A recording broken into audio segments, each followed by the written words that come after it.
Hi, my name is Lynnette Abad, and you are watching an episode of Property Finder Talks, where I speak to leaders in the real estate industry here in the UAE.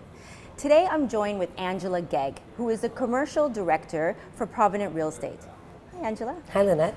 Welcome to the show. Thank you so much for having me on board today. Thank you for being here. Thanks. So, Angela, let's talk a little bit about yourself first, Sure. your background, and why did you get into commercial real estate here in Dubai?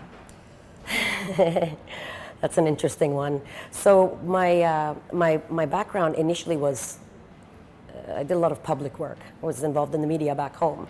And when I moved to Dubai, I started to actually write for Provident. I was their content writer in real estate, which actually got me heavily involved in wanting to work in this market. And then from there, I was just out, kind of searching and seeing what I wanted to do and what category of real estate I would fall into. And my mentor at the time, he's the one who really advised me about the commercial market, about the different, the rank of it, how the work that goes into it. My energy levels would be complete, I would be satisfied. It would be more than just the regular real estate market. There's a little bit more to it. And I really fell in love with it from then, and that's all I've done. And it's been a good almost 7 years since. Wow. So yeah, the reason why I wanted to talk about commercial real estate in this episode is because we're always talking about residential, whether it's in the news or the press and what's happening with the projects, with developers. No one really talks or touches upon commercial real estate. And there's a lot happening in commercial over the last few years. And the fact that you just decided to jump straight into commercial without going maybe a stepping stone resi and then commercial is actually quite interesting. So I want to get into that. So can you just in general terms, let's talk about what is commercial real estate? Sure, I can absolutely do that. But with the point you made, everybody asked me, how could you just do commercial and never have done residential? Yeah. So that is a point that I get asked that a lot. But it's all I know and it's all I love. So, I mean, obviously here at Provident, we're a very big off-plan company, so a lot of the agents focus on that, but I stick to my commercial. What people don't realize about the commercial market, it's not just offices and retail. The market is actually inclusive of anything that's not relative to, let's say, a family, an apartment, a home as such. You have retail units, you have office buildings, you have vacant plots of land for development, you have mixed use developments with retail plus apartments. That all falls under commercial, industrial, warehousing. We have labor accommodation. It's very broad, and there's so much that we can do. So it's a very exciting field to be in. Plus in Dubai, there's the issue of licensing, zoning, the rules, the regulations. We have to constantly be learning and constantly stay on top of our game in the market. Yeah, I definitely want to touch on a little bit about that later. But a quick question. I heard a stat a few months ago that right now under construction is about 50% of the total retail that we have existing today. Right. So how do you see that playing over the next few years? How do you see absorption of that retail space? And where is this space coming up? Well, we've got a lot of mega malls coming up. Yeah. And mind you, also warehousing is classified under retail in a lot of cases because of e-commerce. So the data might not be exactly for retail from shops per se, but it could be a mix of community centers, malls, warehousing, again, for that e-commerce sector. So there's just so much to it. And while it's under construction, it's mainly the mega malls that I would say are under construction. And we have quite a few coming up. And we have just in every zone, in every area, we're just constantly building. Is the demand there though for all those mega malls? We're expecting it to be, and we're building in anticipation, I would say, of the Expo and the post-Expo. Because the statistics that have been shown, public, from the reports, are 15 to 30% retailers will be stepping in post-Expo to remain here. Just as the residential market is talking about maybe 1% of the people coming in will remain, we also need F&B, we need retail, we need that to continue. So touch wood, it'll just get better. Of course, yeah. Everyone's talking the Expo 2020 and what's going to happen before, during, and even after. So. Right. So I'm from a country called Belize. It's a very small country in the Caribbean, and I've been here for, I would say, 7.5, almost 8 years, and not one person from home has ever messaged me about Dubai until recently. Everyone is excited to come to Expo, and I'm from a very small country. Yeah. And people have been messaging me, I want to be there for Expo. Expo sounds so exciting. We're getting a lot of publicity on the world map. Yes. So while we're here and we're in the middle of it, in the Western regions and everywhere else in the world, it's getting tons of publicity. So it's very exciting. I don't think everyone here in Dubai really understands what's going to happen over the next year, year and a half. No. Yeah, everything's just going to explode across all sectors. That's correct. So let's talk a little bit about warehousing. So e-commerce has disrupted the warehouse industry here in Dubai over the last few years. Let's talk a little bit about that. Well, some of the big boys, as you know, have moved in. Amazon has bought Souk over, and so they're just expanding nonstop.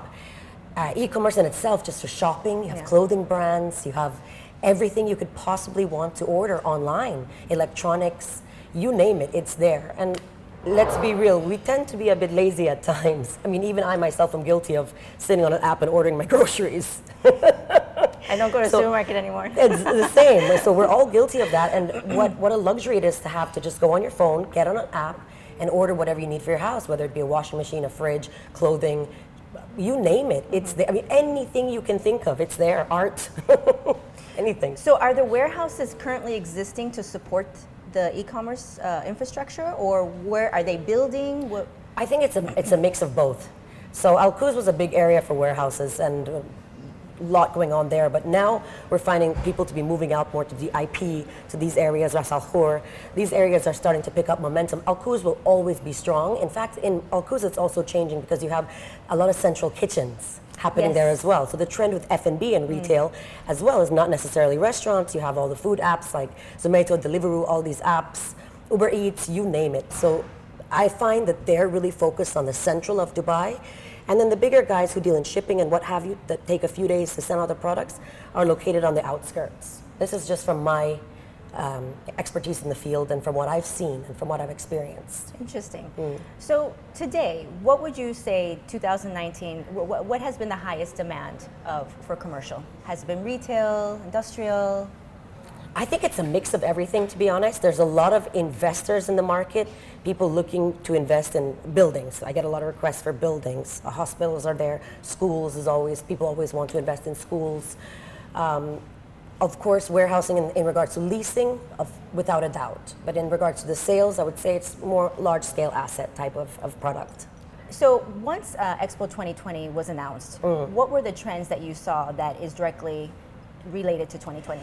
Well, I would say retail picked up quite a bit. Obviously, people just wanted to come in and get their brands recognized before 2020. Before 2020, in anticipation of 2020, people wanted to come in. I myself started to receive tons of concepts, and you know, retail is a little different. The way we work in retail, people usually submit a concept to me. We take a look at that brand and decide where it will go, what outlet would be suitable for it. And people just started submitting brands like crazy. There was one time where I was receiving up to maybe 10 brands a day. Which is a lot, because if you really think about it, maybe I'll get 10 a week. But right after that bid, we were receiving 10 a day. Now it's back to normal. It's back to normal a bit, where I'm just receiving a couple concepts a week, which is great, but still people are already here, or they've set up shop, or they're looking to expand. And of course, on the Expo site itself, we're expecting a lot of retailers to be in there. Another thing that I found, obviously there was a demand for labor camps, because with all the building taking place, with all the Expo construction, with all the everything coming in and the excitement of everything, laborers were pouring in. We needed more space to accommodate them. So for me personally, it was retail and it was labor camps. Warehouses, yes, they're always in demand. Warehouses have been in demand. E-commerce, triple that. But since Expo, retail and labor camps for me were the two biggest. And from my understanding, labor camps return some of the highest yields. Yes, that's correct. What's the average? It can range anywhere between 14 to 18%, thereabouts. We have had cases of 20%. Wow. So yeah.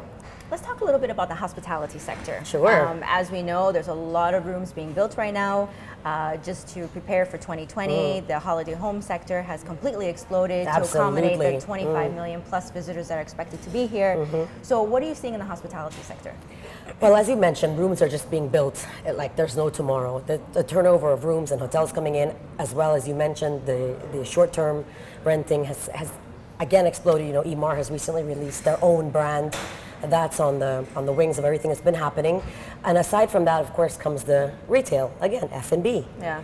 You know, there was a time when I would struggle to get my licensed venues into a hotel because I had very few hotels with the amount of retailers. Now I can pretty much have my pick. I can go to 4 different hotels and submit my brand. and say, this is my client, I'm bringing them in from the UK, we want to set up shop in Dubai. back in the day, I would have 4 brands fighting for that one space. Wow. Yeah. So I'm happy with the I'm happy with the hospitality and the hotels coming in. Now, of course, the short term is not affected by that, but it's still great to have all these big brands coming in, and the hospitality groups that are here are doing great. The big boys that are in town, they keep expanding, they keep growing, and they're doing really good things. So yeah, and we're excited. There's a lot of new things up and coming, very exciting F&B brands coming in. Yeah. I can't give away too much, but I'm involved in a few of them. That's very interesting. Brokering a few of them, and we have some exciting brands opening. Yes. Q1 of 2020, we have some amazing brands. Looking forward to it. Yeah. So let's talk a little bit about like laws, regulations when Sure. it comes to commercial. I know a lot has changed over the years. And we're constantly changing. Yeah. We are constantly changing. So it's one thing, we need to keep up with the changes. I mean, in regards to the regulations and the zones and licenses, they evolve constantly. But the beautiful thing about Dubai is obviously we have the LLC license, which is the DED 5149, where you have a local partner. And there's only specific areas that we can house that. For example, Business Bay, which as your statistics show is one of the highest that has transacted in commercial. And there's a reason for that, obviously. It's a great area, there's tons of stuff happening, and of course DED is there. So there's a lot of people with that. And then of course we have all the different free zones. Yes. So we have from Dubai International Financial Center, which is the DIFC commonly known, all the finance guys are there. Then we have the MCC, which is the JLT specifically area. Then you have of course TCOM Group, which houses 11, 12 licenses, including D3, IMPZ. You have Media City, you have Dubai Internet City. There's a ton of licenses under that big group and those guys there. And it's just very exciting when you get into it and you start to understand and know the differences with licenses. And with my clients particularly, I love to be involved in their process and explaining to them what they need to do with the pre-approvals, with the setup, where they should go. Let's get you pre-qualified. And there's so much to do, but you do need someone who knows what they're doing. Absolutely. And who understands. Yes. Yeah. I don't think most people understand that a typical commercial deal takes over a year. It can do, absolutely. Yeah. Some of Because my there's deals, so much 6 months, a year, sometimes plus minus. And you can see I'm very passionate about what I do. I love the market. I'm addicted to commercial real estate in a sense where it became such a big part of me, and I constantly want to grow and learn and understand it more and more. And I work with lots of the authorities. I've been very lucky to work with a ton of people in Dubai, and it's quite interesting being in this field. It's great. So let me ask you a question, because with commercial real estate, it's really like you have to roll up your sleeves and get Yes. down and dirty. Yes. Especially like going through the warehouses, shell and Yes. core, no air conditioning in this heat. And you are probably one of the few women that I know in commercial real estate. I could probably count them on one hand. So how is it being a woman in commercial real estate? It's the same as being a man, except I just pin my hair up and put on my steel toe boots. You have to be a trooper and a hustler. That's for sure. Absolutely. No, it's people don't realize what I do. I'm on construction sites. I do go to the labor camps. I put on full abaya. I don't go in on a regular. I'm in malls that are upcoming, community centers that are not yet built. It is, and in the summer months especially, it's no joke. Yesterday I had a few meetings, and I ended up having to do viewings in all shell and core spaces, and I had on 6-inch heels. I was dying, but the struggle is real, and that's what I've signed up for. So I have to just continue doing it. You did it in a glamorous way. Absolutely, but let me tell you, I was dying. But no, I mean, it's interesting. I find that maybe in the beginning, some people will in the beginning of my career, I might have been looked at a little differently, but I think that I've earned the respect of a lot of people in the industry, and they know that when it comes to it, this is my work and my passion, and I love it. Yeah, and I'm not afraid to get dirty. I'm from the Caribbean. We don't play. So where do you see commercial real estate going over the next 5 years here in Dubai? Well, I think it'll obviously continue to expand. It'll continue to grow. I mean, projects are just not stopping. Yeah. There's constant movement. We're evolving constantly. I think the numbers have been predicted that we're injecting, I think, 150 odd billion into the economy post Expo over the next, 10, 15 years. So with that money coming in, we have nothing to do but to grow, to expand. Plus, who's going to build for us? And aside from the commercial market, when you look at all the buildings and the developers that are here, constantly building not only the off-plan residential, we've got lots of more office space coming in. And Dubai is the HQ of the Middle East. This is where every headquarters is. This is, you know, the numbers are here. So things are just looking better for us, I think. Yeah, it's definitely. And both sectors, both commercial and residential. Absolutely, Yeah. absolutely. We bounce off of each other. Yes. We're the yin and yang. Yeah. So like my team is all residential, I'm the commercial, and obviously my commercial team as well. But as a company, as a whole unit, we're the yin and yang. We just do everything. That's good. Yeah. So speaking about offices, Angela, what is the trend that you're seeing now with offices? Are you seeing more grade A, shell and core, fully fitted? The trend, I would say, and the demand is right now fitted. Okay. A lot, because VAT came in, the VAT 5% came on. So now we have to add that on to everything. So now when somebody comes into a shell and core space, they have to pay 5% on every single thing they do, and that includes the fit out. Wow. And of course the rent as well, since that's been implemented. So I find that a lot of the corporates who are either moving or expanding, they all are coming to me about 90% rate of wanting fitted units. And that big time demand for fitted. So a lot of the landlords have started to offer Cat A options. They're fitting them out. Central Park, for example, DIFC, Index, DIFC, they're offering them fitted. I have many units, you know, the Innovation Hub came up in TCOM. We're giving the option to the client so they can either rent shell and core status or they can rent fitted. When I first started in commercial real estate, in regards to offices, it was all shell and core. Everybody only ever wanted shell and core because of course they'd get a much better price and then they could do the fit out to their liking. They'd get their approvals and let's say within 3 months, 4 months, depending on the contractor they use, that fit out would get done to their exact liking. Over the years and with different things coming in, Dubai speeding up, everything happening here, fitted. We want fitted. So this is right now the demand. So it's been interesting to work in the market and see just the ups and the downs, Different and trends it as goes well. up, it stays, it comes down. The changes in what people want, the changes in what people need. It's been an interesting, I wouldn't say it's a roller coaster, it's just been an interesting ride. So has the WeWork model, it's slowly coming in. Slowly, over, like, slowly, the it's last trickling year. in. Yeah, it is, It's exactly, trickling. in. It's not here yet, in my Okay. opinion. It's not really here and heavy yet. I think we still need some time for that to develop. But what I have seen is a lot of people commercially who are in Dubai, in this emirate, moving, let's say, also to Abu Dhabi, Sharjah. UAQ is picking up quite a bit, Al Quwain. And then, we have the Hyperloop coming in next year as well, which is the transport between Dubai, Abu Dhabi. Is it really coming in though? From what I've read, we're still on board. Okay. I think from the last research that I had, the capsule was in Toulouse. I'm not sure if that's been updated or not, but I was reading about it. And the last update that I saw was in the beginning of this year. And it was definitely still in process. Okay. Have you heard otherwise? I've heard many different stories. Okay. Well, if that does come in, the connection between Dubai and Abu Dhabi would be excellent. Of course. So, and a lot of my retailers especially all want to open branches in Abu Dhabi. Okay. So that's been picking up. And when the retailers open in Abu Dhabi, we also need offices in Abu Dhabi. So while Dubai is our hub and everything is happening here, I do find things are coming into the other Emirates as well, which is great for us, for the UAE as a whole. Yes, absolutely. And do you see particular trends in other Emirates that's worth talking about? Well, Sharjah, for example, lots of warehouses. That's big industrial. Why is that?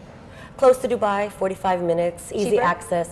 Absolutely, much cheaper without a doubt, yes. But within proximity, it's just there. So land prices are much cheaper.